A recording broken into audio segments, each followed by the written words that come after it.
병원에서 죽기 전까지 주는 정맥주사는 몸을 말라가듯 죽을 수 없게 하고 수분이 넘치는 상태를 유지시킨다고 합니다. 말라가듯 죽을 때 인간은 오히려 죽음의 고통을 덜 느끼는데 병원에서 연명치료에 시달리다가 고통 속에 가시는 분들이 많다는 것입니다. 현대의학의 죽음 비즈니스에 속지 않기 위해서는 누구에게나 죽음을 배우는 시간이 필요합니다. 오늘의 주제는 병원에서 알려주지 않는 슬기롭게 죽는 법입니다. 이번 영상도 여러분들이 꼭 알고 계셔야 할 내용들로 준비했으니 도움 되셨으면 좋겠습니다. 주위의 소중한 분들께도 공유해 주세요. 우리의 자식이, 우리의 부모님이, 우리의 주변의 이들이 알고 있어야 하는 일입니다. 요즘에는 대부분의 사람들이 병원에서 죽음을 맞습니다. 중환자실에서 홀로 쓸쓸히 죽어가는 것이 과연 최선일까요? 환자가 집을 떠나 병원에 옮겨지는 순간 환자는 자동화된 컨베이어 벨트처럼 병원 시스템에 끌려갑니다. 병원에서는 사망 과정에 들어선 죽음도 무조건 치료의 대상이 될 뿐입니다. 입으로 음식을 삼키지 못하면 콧줄로 영양을 밀어넣고 숨을 못 쉬면 억지로 산소를 공급하지요. 수십 개의 줄을 연결해 내일 죽을 사람을 본인 뜻과는 무관하게 몇 달이고 연명시키는 일도 벌어집니다. 이 과정에서 탈인간화는 덤이고 돌봄도 덩달아 외주화됩니다. 요양병원과 요양원들도 하나의 사업이 되어버린 것이 현실입니다. 죽음의 외주화는 다시 죽음에 대한 준비의 부재로 이어집니다. 말기 암 환자들조차도 막상 임종을 맞으면 영정사진을 못 구하는 일이 허다하다고 하지요. 죽음이 치료해야 할 질병으로 둔갑한 요즘, 중환자실에서 삶을 마쳐야 할 만큼 하고 제대로 보냈다는 인식을 가진 사람들도 많습니다. 의사도 병원도 주변인들도 정작 죽어가는 당사자의 고통은 고려하지 못하는 경우가 부지기수입니다. 자연은 싸워서 이겨야 하는 상대가 아닙니다. 우리 삶의 어떤 순간에도 죽음은 찾아온다는 것. 그것이 제가 들려드리고 싶은 죽음에 대한 가장 첫 메시지입니다. 인간의 가치와 이윤을 쉽게 맞바꾸는 자본주의 사회에서 노화는 치료 가능한 병으로 둔갑하고 죽음이 병원에서 외주가 됩니다. 현대사회는 죽음을 병원 안에 가둠으로써 우리 일상으로부터 죽음을 단절시켜 버렸습니다. 죽음이 외주화되면 인식의 변화를 가져옵니다. 집에서 키우던 가축을 잡아먹던 시절에는 적어도 그 가축에게 미안하고 고마워했습니다. 하지만 도축장이 들어서며 동물의 죽음이 외주화되자 고기는 그저 마트에서 사는 상품이 되어버렸고 결국 공장식 축산이 표준화되었습니다.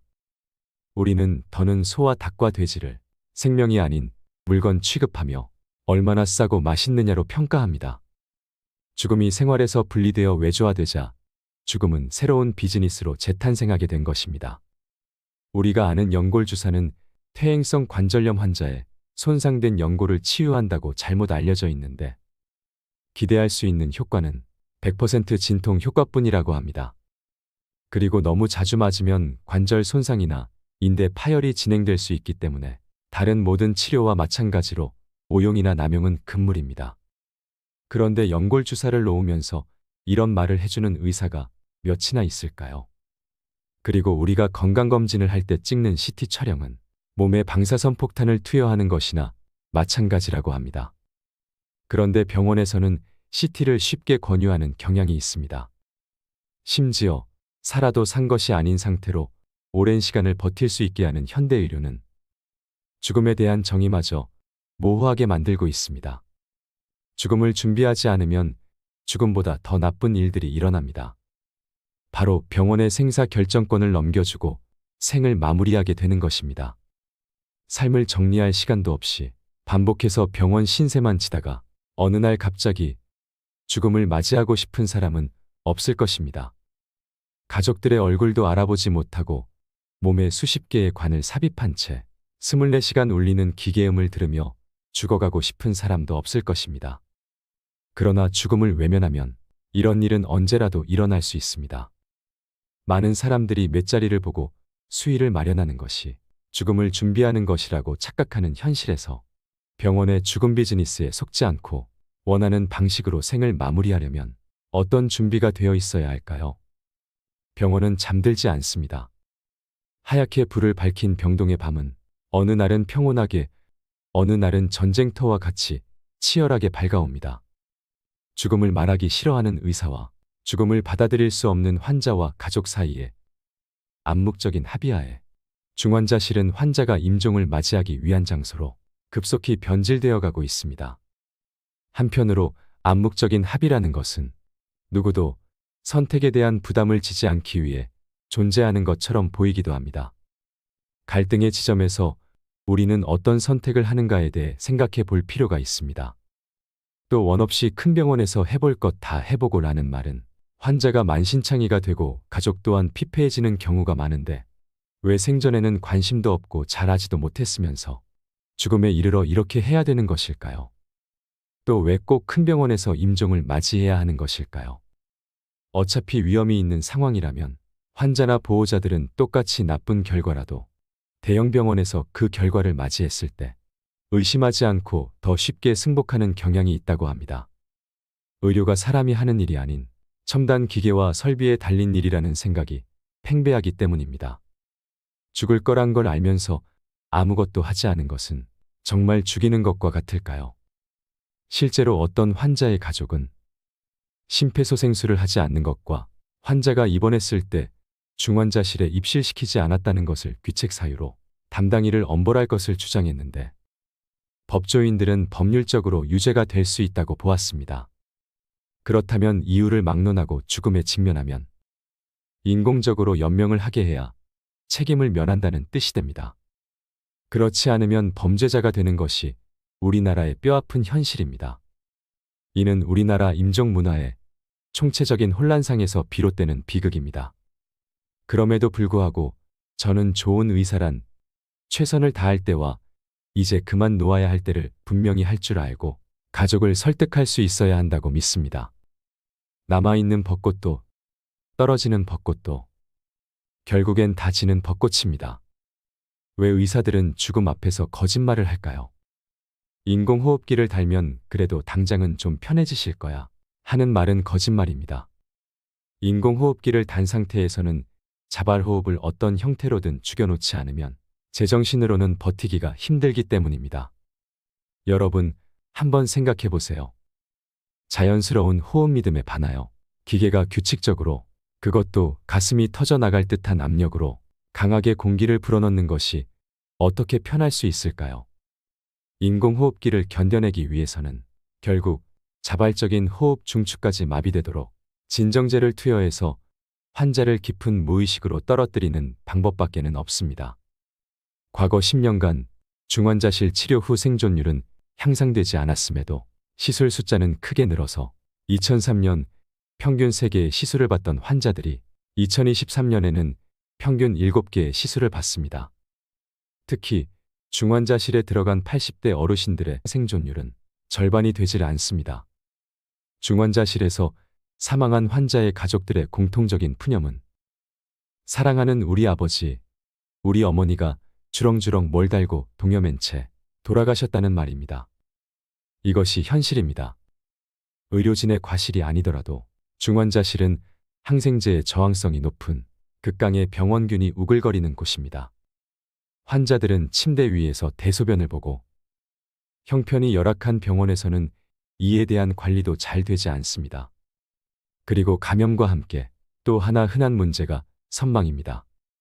인공호흡기를 단 환자의 60에서 80%가 선망을 경험하는데 쉽게 말해 정신줄을 놓는다고 이해하면 됩니다. 환자나 가족들에게 이것은 생지옥이나 마찬가지입니다. 좋은 죽음이란 무엇일까요? 죽음에 임했을 때도 존엄성과 사생활을 보호받을 수 있어야 합니다. 그리고 죽을 장소를 내가 선택할 수 있어야 합니다. 마지막으로 임종 시 함께할 사람을 선택할 수 있어야 합니다. 그렇게 언제 떠날지 예상하고 작별의 시간을 가지는 것입니다. 저는 생명 유지 장치를 쓸 것인지 사전에 결정하고 그 결정을 존중받아야 하며 무의미한 생명 연장을 하지 않는 것이 좋은 죽음이라고 생각합니다. 혹시 이런 생각해 보신 적 있으신가요? 내가 만약 말기암 선고를 받는다면 혹은 시한부 인생 선고를 받는다면 몸이 쇠할대로 쇠해져서 스스로 팔다리도 못 움직이고 밥도 누가 도와줘야 먹어야 하면 어떻게 하실 건가요? 아마도 주변에서 이런 소리를 하면 쓸데없는 소리를 한다며 면박을 받기 십상일 것입니다. 어느 순간부터 우리 일상 속에서 죽음이 사라지기 시작했습니다. 아마도 그때부터 우리는 죽음을 일상에서는 없는 일처럼 생각하기 시작했는지도 모르겠습니다. 사회는 죽음에 대해 이야기하기보다는 현대의학의 발달로 인간이 얼마나 오래 살 수 있게 되었는지, 예전 같았으면 돌아가셨을 상황에서 얼마나 극적으로 생명을 건질 수 있는지에만 초점을 맞추고 있습니다. 그러다 보니 사람들은 점점 죽음을 준비하지 못하게 됩니다. 부모님이 돌아가실 때가 되었다는 것도 인지하지 못하고 그저 막연하게 이러다가 나빠지면 병원에 모시고 가면 방법이 있겠지, 이렇게 생각하는 것입니다. 의사들의 사망진단서에는 더 이상 노안이 사망 원인으로 등장하지 않습니다. 필립 노스의 아버지의 유산이라는 책에 보면 이런 글귀가 있습니다. 엄마, 이렇게 쇠약해진 상태에서 병원의 돌봄을 받는다는 건 결국 포박과 학대를 견뎌야 하는 걸 의미해요. 그게 싫으면 병원에 오지 말고 집에 계셔야 하는 거지요. 뇌종양에 걸려 죽어가는 아버지의 곁을 지키며 쓴 에세이입니다. 병원에서는 죽음을 치료하지 못합니다. 다만 죽음의 모습만이 바뀝니다. 한국인 100명 중에 80명은 병원에서 사망합니다. 객사하는 것입니다. 문제가 되는 것은 사람들에게 임종 희망 장소를 물으면 대부분은 가정이라고 말씀한다는 것입니다. 그러나 현실은 그렇지 않죠. 또 우리나라는 다른 선진국들에 비해서 병원에서 죽음을 맞는 비율이 유난히 높습니다. 연구에 따르면 병원이나 중환자실에서 사망하는 경우 삶의 질이나 신체적인 편안함, 심리적 안녕 같은 다양한 측면에서 가정사망보다 좋지 않다고 합니다. 그리고 이러한 죽음은 남겨진 가족들에게도 문제입니다. 우리는 사랑하는 가족이 죽고 나면 굉장히 큰 스트레스를 받게 됩니다.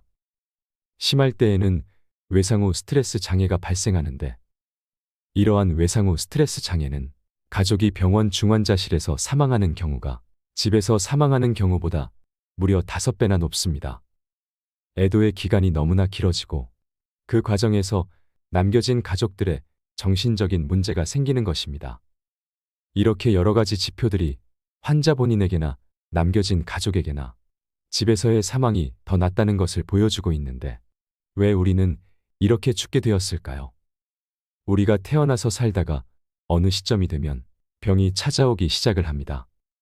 그리고 그 병이 누적이 되고 노화가 진행이 되면 결국은 사망을 피할 수가 없게 됩니다. 그런데 현대의학이 도입이 된 다음부터는 병치레를 하더라도 사망까지 기간이 굉장히 길어집니다. 그럼에도 불구하고 노화와 병치레의 누적을 피할 수는 없게 되면 이제 연명치료가 개입을 합니다. 그렇게 굉장히 오랫동안 죽고 싶어도 죽지 못한 채 살아가게 되는 것입니다. 이런 분들의 안타까운 사연은 수도 없이 많습니다. 어떤 분은 수술 후 의식을 완전히 되찾지 못하신 채 7년을 요양병원에서 영양공급줄과 소변줄을 달고 계시다가 돌아가셨다고 하는데요. 문병을 갈 때마다 고통스러워 보이셔서 가족들 모두가 참담했다고 합니다. 오히려 영면하셨을 때 그 얼굴이 더 편안해 보였다고 합니다.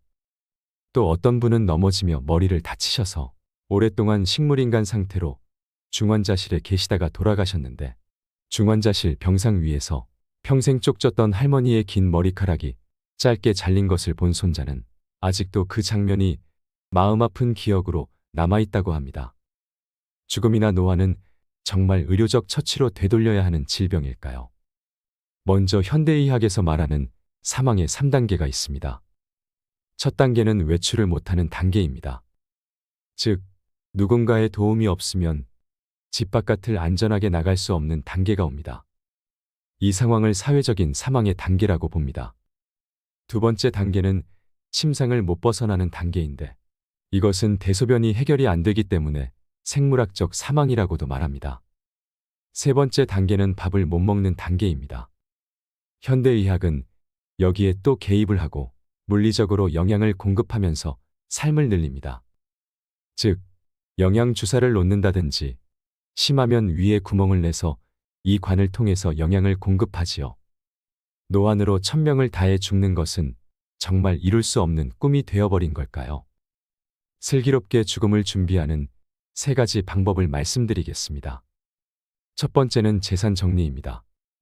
의외로 굉장히 많은 어르신들이 이것을 공부하지 않으십니다.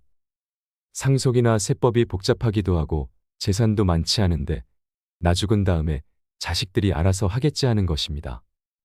그 결과로 유류분 소송이 계속 늘어나고 있는 것입니다. 미국인들은 굉장히 젊은 나이에 유언장을 쓴다고 합니다.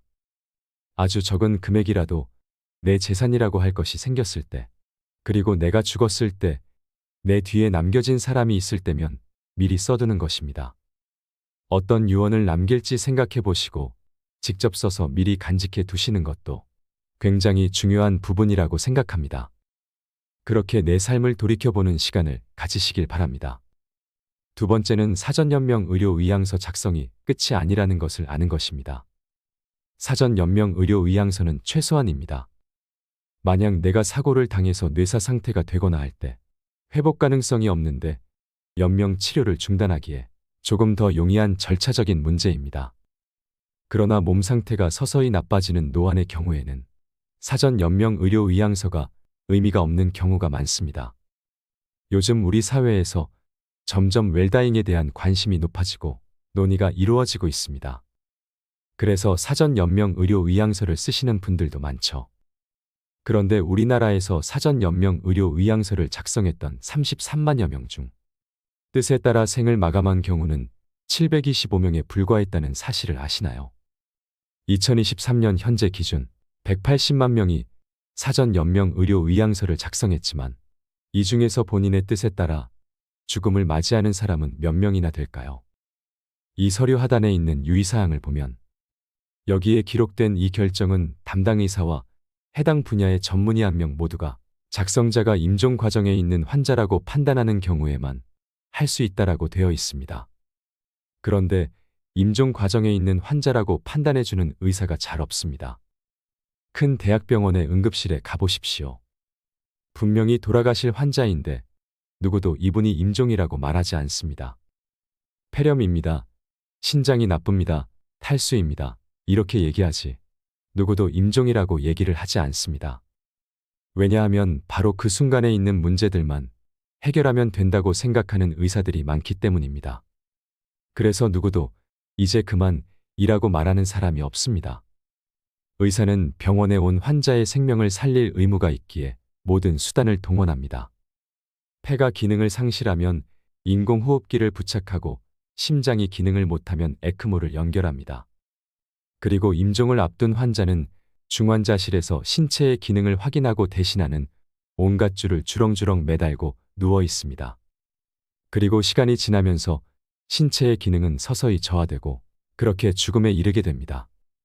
일단 인공호흡기나 에크모를 연결하면 보호자의 요구에도 뗄 수 없다고 하니 남아있는 가족들의 경제적인 부담도 증가하고 임종을 앞둔 환자도 작별 인사도 못하고 의식도 없이 죽어가는 일이 지금 이 순간에도 계속 이루어지고 있습니다. 가장 평화로운 임종은 불안함에서 벗어날 것, 혼자서 임종하지 않을 것, 아이들과 함께 있을 것이라는 3가지 조건이 충족되는 것이라고 합니다. 이 3가지는 모두 병원, 특히 중환자실 임종에서는 지켜지기 어려운 조건입니다. 양심의사들은 입을 모아 얘기합니다. 임종 전 마지막 2, 3개월을 가족들과 생을 마무리하는 시간으로 보내기보다 중환자실에서 보내는 관행이 그 가족들을 불행하게 만들고 있다고 말이죠. 환자의 손가락 2마디가 썩어 들어가고 있는데도 주치의는 승합제를 올리고 심폐소생술을 하여 몇 시간의 생명을 연장하는 것이 지금 현대의료 시스템의 현실입니다. 그래서 노안으로 정말 기력이 쇠해지고 이제 나도 죽음을 받아들여야 한다 생각하시면 병원 치료를 받지 않겠다는 걸 모두에게 분명히 밝히셔야 합니다. 서양에서는 요즘 영양 공급과 항암 치료, 심지어는 혈액 투석까지도 연명 치료의 범주에 속한다고 봅니다. 이것을 결정하고 책임을 지울 사람은 바로 자신밖에 없습니다. 누구도 이것을 대신해 결정해 줄 수가 없습니다. 3번째로 지금 이 순간 오늘을 소중히 여기십시오. 내가 내일 죽을 수도 있다고 생각하면 오늘 왜 이렇게 사람들하고 얼굴 붉혀가면서 다투고 별것 아닌 일에도 마음 상해하고 기분 나빠할 필요가 있을까라는 마음이 들지 않을까요? 세상의 모든 많은 고뇌들이 없어질 것 같습니다. 그리고 옆에 계신 분들에게 늙으면 빨리 죽어야지. 나 좀 죽게 해줘. 이런 말은 빈말로라도 하지 않으셨으면 좋겠습니다. 세상에 남겨진 이들에게 고통이 될 수 있습니다. 내가 언제 죽을지 아무도 모르고 죽을 때 죽는 것입니다. 그러니 내가 힘들다는 이유로 입버릇처럼 그런 말은 하지 말아주세요. 데이비드 캐슬러의 인생 수업을 보면 이런 글귀가 있습니다. 삶의 마지막 순간에 바다와 하늘과 별과 사랑하는 사람들을 마지막으로 한 번만 더 볼 수 있게 해달라고 기도하지 말라. 지금 그들을 보러 가라. 우리에게 주어진 남은 생. 사랑하는 이들과 더없이 행복하고 소중한 시간을 보내셨으면 좋겠습니다. 지금부터 말씀드리는 내용은 꼭 기억해 두셨으면 합니다. 우리가 임종이 다가왔다는 것은 어떻게 알 수 있을까요?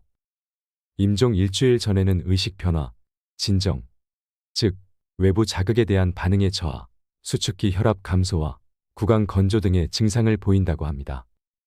특히 임종 하루 이틀 전부터는 혈압이 현저하게 떨어지고 가래 끓는 소리를 내며 눈을 위로 치켜뜨는 증상을 보인다고 하죠. 의식의 변화는 진정과 기면의 단계를 거쳐 혼수와 사망에 이르게 되는데, 이는 잠들듯 편하게 눈을 감는다는 표현을 의학적으로 설명한 것입니다. 하지만 일부 환자들은 창난, 환각, 경련 등 임종 직전의 선망을 겪습니다. 의식이 나빠지면 이에 따라 호흡이 불안정해지는데 숨을 몰아쉰다든지 긴 시간 숨을 쉬지 않는 무호흡 증상이 나타나면 임종에 임박한 것으로 보아야 합니다. 하지만 이것을 기억하세요. 무난한 임종 상태로 임종에 가까워지면 오히려 통증은 줄어듭니다. 임종 환자의 가래 끓는 소리를 의학적으로 임종천명이라고 하는데요. 신체 기능이 쇠약해져 기관지에 고인 분비물을 뱉어내거나 삼킬 수 없어지면서 기도 내에 분비물이 쌓여 발생합니다. 임종을 맞는 환자의 절반 정도에서 임종 약 17에서 57시간 전에 들린다고 하는데요. 이 증상이 일어날 때쯤이면 대체로 의식은 혼수 상태이며 환자는 불편함을 거의 느끼지 않는다고 알려져 있습니다. 하지만 이를 지켜보는 가족들에게는 임종의 모습이 트라우마로 남아 환자가 사망한 후에도 수년간 회상될 수 있다고 합니다. 이 시점에 도저히 참지 못하고 환자를 의료기관으로 옮기는 순간 연명치료의 굴레에 들어서게 되는 것입니다. 밥을 못 먹는 단계를 지나 물도 못 마시는 단계가 오면 이제는 정말 살 시간이 얼마 남지 않았음을 알고 이에 대한 준비를 해야 합니다. 통념과 달리 임종 환자는 탈수가 되었다고 해서 갈증을 호소하지 않습니다. 큰 스님이 열반에 들기 전 곡기를 끊고 죽음을 기다리는 경우가 있습니다. 법정 스님도 그렇게 죽음을 맞이하셨다고 하는데요. 불가에서는 죽음을 단순히 인간의 육체가 사망한 것으로 이해하지 않고 육을 입은 생명의 존재가 미혹과 집착을 끊어내고 일체의 속박으로부터 해탈하는 것이라고 이해합니다. 죽음은 어떤 이에게만 벌어지는 특별한 비극이나 천벌이 아닙니다. 저는 가야 할 때가 왔다고 생각되면 이렇게 자연으로 돌아가는 것이 가장 바람직한 형태의 죽음이 아닌가 생각합니다. 김학철이라는 독립운동가를 아시나요? 임종하시기 전에 21일간 물만 드시면서 꼬박 굶고 마지막에 관장을 하고 돌아가셨다고 하는데요. 이렇게 돌아가시면 염할 것도 하나도 없다고 합니다. 마지막으로 김학철 전집에 있는 이 글귀를 들으시면서 어떤 죽음이 좋은 죽음일지 한번 생각해 보시면 좋을 것 같습니다. 노혁명가의 죽음, 은빛 호각. 내 일생을 통해 가장 경계해온 것이 남에게 쓸데없이 폐를 끼치는 일이요. 다른 하나는 번거로움이니. 며느리 너는 나 죽은 날에도 울지 말고 그냥 학교에 가라. 가서 평상시처럼 아이들을 가르쳐라. 위험 있는 삶도 어렵지만 사람이 한 명을 알고 자신의 죽음을 위험 있게 맡기가 쉽지 않거늘. 그러나 선생은 그렇게 했다. 더는 목숨에 연연하지 않겠다며 일체의 병원 치료와 주사를 거부하고 꼬박 20 하루를 굶은 뒤 소년처럼 머리는 면도로 깨끗이 밀고 간호사를 불러 관장하고 중산복으로 갈아입은 다음 남들이 다 잠자는 새벽 2시 반에 조용히 식구들을 깨워 병원으로 갔다. 그리고 평소의 모습처럼 침대에 누워 도란도란 얘기를 하시다가 그만 깜빡 저 세상으로 가시었다. 입가엔 행복했던 날, 손녀와 함께 짓던 미소 자국이 역력했으며 눈가에선 마지막 매섭고 밝은 빛이 빛났다. 향년 85세. 이상으로 인생 철학이었습니다. 철학이 있는 당신의 삶을 응원합니다.